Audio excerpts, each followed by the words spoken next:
Petoskey has become one of the most desirable places to live, not only in northern Michigan, but in the entire state and even the entire country. And before we get started today, I just want to ask, if you've been watching these videos and found any value, please hit the subscribe button. It helps increase our reach and allows me to make even better videos. Hi, my name is Geno 𝐷𝐸𝐺𝐵𝐿𝐿. I'm a local northern Michigan real estate agent specializing in helping you relocate to northern Michigan. And today I want to walk you through exactly what it looks like to buy a home in Petoskey. First and foremost, the number one thing you're going to want to do before buying a house, Petoskey, or anywhere for that matter, is look at financing options. Now, most people know when you're going to buy a house or a car or anything, you're going to want to find out what your budget is before you get started. And with real estate, the best way to do that is talk to a local lender. In northern Michigan, there are many great local lenders that will walk you through the financing process and tell you exactly what you're going to need to bring to closing, what to expect, what documents you're going to need, and stuff like that. One thing we see is people moving here from lower Michigan or another state and wanting to use the same lender that they're familiar with in that area. While I completely understand the value in using somebody you have a relationship with, it is really important to find somebody in this area that understands the intricacies and the ins and outs of buying a house or selling a house in northern Michigan. There's a lot of little nuances that somebody not from the area might not understand, which makes using a local lender imperative. When the bank pre-qualifies you, they're going to look at a couple of things. One, how much money do you make? Do you make enough money to qualify for a house? Do you have specific debts? What does your overall income picture look like? So oftentimes before purchasing a house, a buyer will talk to a lender and get their financial house in order to make sure they are the most qualified that they could possibly be to buy a house. And those include things like checking their income, making sure their debts are paid off, and making sure their debt to income ratio is in place, allowing them to pre-qualify for the amount that they want to spend. Also, as you're probably aware, your credit score plays a big part in what you're able to qualify for. So you're going to want to make sure to look at your credit report and make sure it is 100% accurate before you speak with a lender. And if you wait until you talk to a lender, they can often help you through that as well. Second, and my personal favorite, is find a local real estate agent. Similar to wanting to use the bank you're familiar with in another area, a lot of times we have buyers come here and they want to use their real estate agent from out of the area, downstate, somewhere else, which it sounds obviously self-serving that we'd want them to use a local real estate agent, but I promise you there is value in using someone that knows the local market. I'm not saying you can't use your agent from downstate to buy a house in northern Michigan, but I am saying it will probably be a better process if you hire someone like myself or one of the other great agents in northern Michigan. Also, when you are hiring an agent in northern Michigan, you're going to want to ask a few specific questions. Do your research. What do their reviews look like? What is their track record? Are they somebody that sells a lot of houses?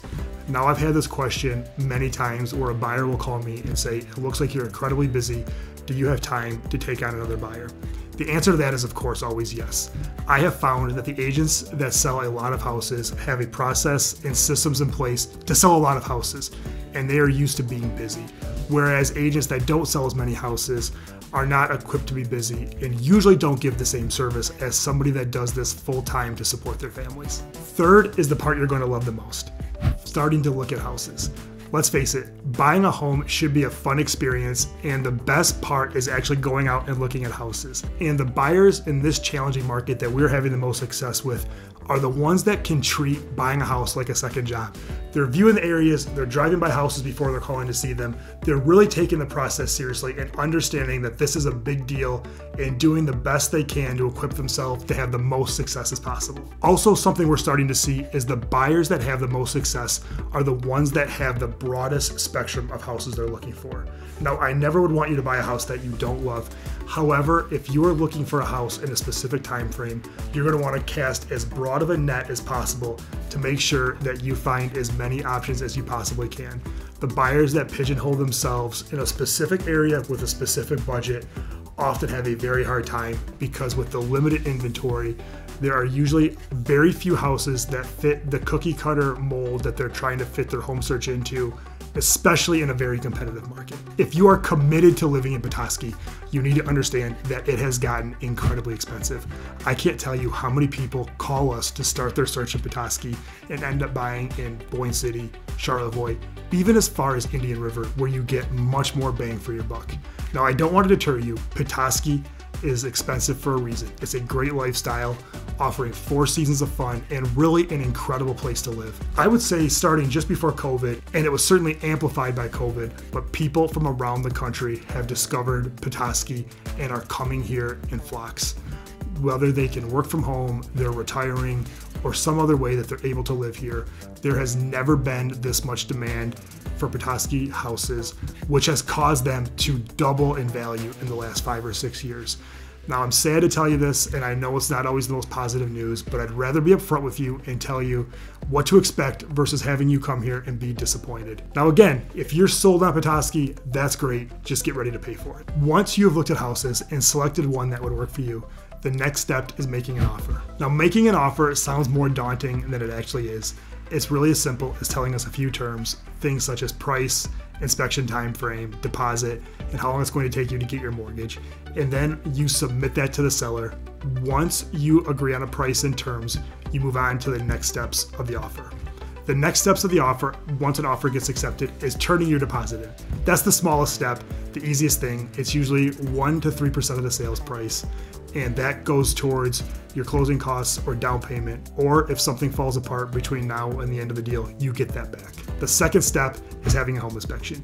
Once you're under contract, we will send you a list of great home inspectors in the area that will go through your new home with a fine-tooth comb and tell you exactly what's wrong with it, and sometimes even more importantly, the life expectancy of the roof, the foundation, the mechanicals, and stuff like that. After the home inspection, you will have a great understanding of what is going on with your house, what needs to be done, and what you can expect next.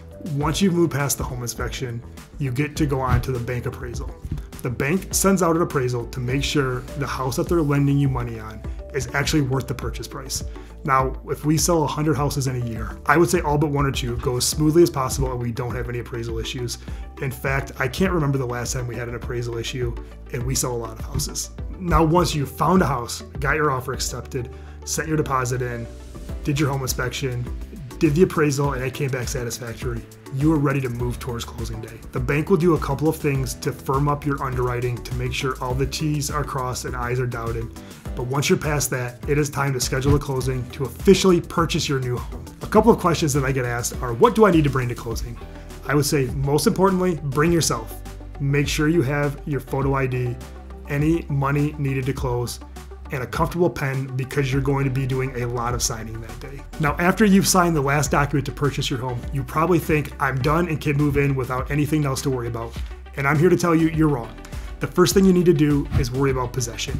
Are you getting possession immediately? Have you given the seller a little bit of possession? How is that going to work? Now, usually that is determined in the offer, so you're not going to worry about it, but it's something you need to put in your calendar. Also, last but not least, make sure the utilities are scheduled to transfer into your name the date that you take occupancy of the house, so you don't have any interruptions. There's nothing worse than moving into your new house and the lights get turned off because you forgot to switch the electricity into your name, which has happened to us so many times that we actually have a step in our process that makes you change the utilities into your name. If after watching this, you've decided that Petoskey is for me, please reach out to me directly at 231-487-6141. And if you like this video and want to see more things Northern Michigan real estate related, please subscribe to my channel.